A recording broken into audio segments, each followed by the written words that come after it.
সত্য ঘটনা অবলম্বনে আজকে আমাদের গল্প কবরস্থানের সেই রাত। স্কুলে গরমের ছুটি পড়েছে, তাই আজ দুই বন্ধুর ভারী মজার দিন। একজনের নাম গণকচাঁদ, অপরজনের নাম হরেন। সবাই ভালোবেসে তাদের গনা আর হরা বলেই ডাকে। ভাই তাড়াতাড়ি পা চালা। এখন আমার কিসের তাড়া? উফ, চুপচাপ মুখ বন্ধ করে তাড়াতাড়ি পা চালা। গণকচাঁদের এমন কথায় দুজনেই হন্তদন্ত করে হাঁটতে থাকে। নে এবার বল দেখি, এত তড়িঘড়ি করে ছোটালি কেন? তাহলে শোন, আকবর আলী সাহেবের ওই আম বাগানের পাশে যে কবরস্থানটা আছে, ওর পাশে আছে এক মস্ত রাজবাড়ি। গ্রামবাসীদের মুখে শোনা যায় সেখানে আছে প্রেতাত্মার বাস। কি বলিস ভাই? তাহলে তো একবার গিয়ে দেখতে হচ্ছে। কি বলিস?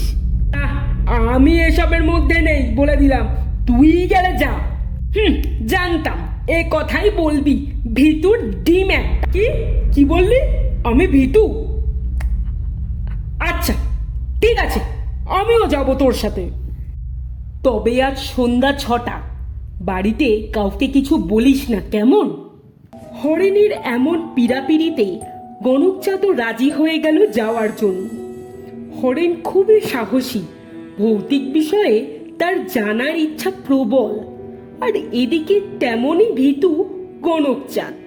ঘড়িতে বাজে ঠিক সন্ধ্যা 6টা। দুই বন্ধু বেরিয়ে পড়ল সেই রাজবাড়ির উদ্দেশ্যে। তারা নিছকই ছেলে মানুষ, তাদের জীবনের বিন্দু মাত্র সংশয় নেই।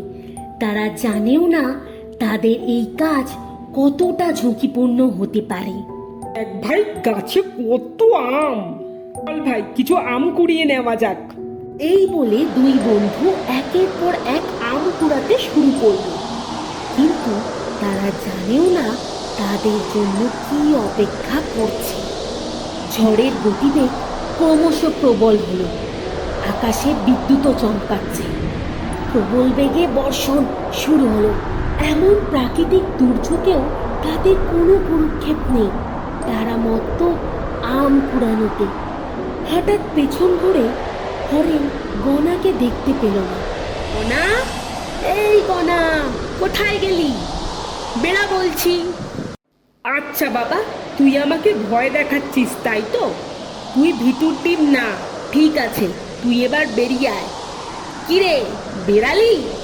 কি খুঁজছো ঝড় বৃষ্টির রাতে আম বাগানে? ভয় পেও না, আমি এই বাগানের মালিক। ও, আসলেই আমার বন্ধু গনাকে আমি ঠিক খুঁজে পাচ্ছি না। আচ্ছা আচ্ছা, একটা ছেলেকে আমি ওই প্রান্তে যেতে দেখলাম।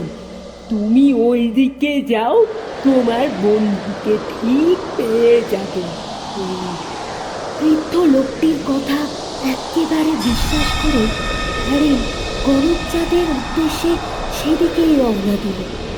আমবাগান ছেড়ে গণকচাঁদকে খুঁজতে খুঁজতে সে পৌঁছে গেল কবরস্থানের কাছে। তাও সে গণকচাঁদকে দেখতে পেল না, কিন্তু সে খেয়াল করলো কে যেন তার পিছু নিয়েছে। সে প্রচন্ড ভয় পেয়ে গেল, আরো ঊর্ধ্বশ্বাসে হাঁটতে থাকলো। এইভাবে সে পৌঁছে গেল সেই রাজবাড়ির কাছে। এখন তার মাথা আর কাজ করছে না। এখন সে নিজেও ঠিক করতে পারছে না সে কোন দিকে যাবে। সময় সে দেখতে পেল আয়নায় একটা ভয়ঙ্কর মুখ। সেটা দেখার জন্য সে আবার পেছন ফিরে তাকালো, এবং তারপর সে যা দেখলো। ওই হরা, ঘুম থেকে উঠবি না নাকি? এই হরা, ওঠ বলছি।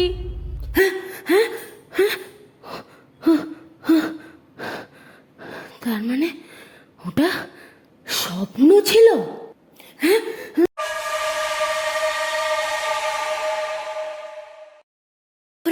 গল্পটি যদি আপনাদের ভালো লেগে থাকে, আগামী পর্ব দেখার জন্য আমাকে কমেন্ট করে জানান।